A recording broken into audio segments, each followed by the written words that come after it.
পানি। এই মুহূর্তে যদি আমি পানিগুলো না নিয়ে যেতে পারি তাহলে শিশুগুলোর প্রাণ বাঁচানো সম্ভব হইব না। 1 লিটার নেবো না, বাচ্চা তো অনেকগুলো, আমি এখান থেকে 2 লিটারই নিয়ে নিই।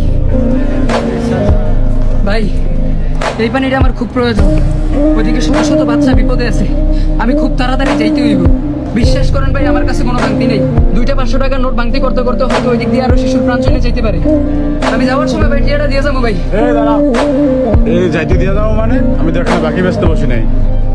ভাই বিশ্বাস করেন, আমি আপনার 40 টাকা নিয়ে কোথাও যাবো না, মাত্র 40 টাকাই তো।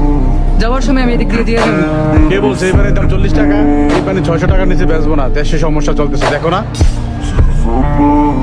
ভাই একটু দয়া করেন, ওই দিক দিয়ে শত শত শিশুর প্রাণ চলে যাইতেছে। ভাই আপনি যদি পানি নেন তাহলে 600 টাকা লাগবে। শিশুরা জীবন গেলে আমি কি করবো? আমি এখানে ব্যবসা করতে করছি, আমি কি ডাক্তার নাকি?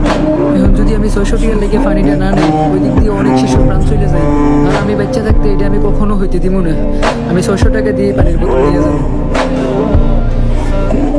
বাইরে মানুষ কিভাবে টাকার কাছে বিক্রি হয়ে যায়, একটা বার কল্পনা করলো না ওই বাচ্চাগুলোর সাথে কি হইব।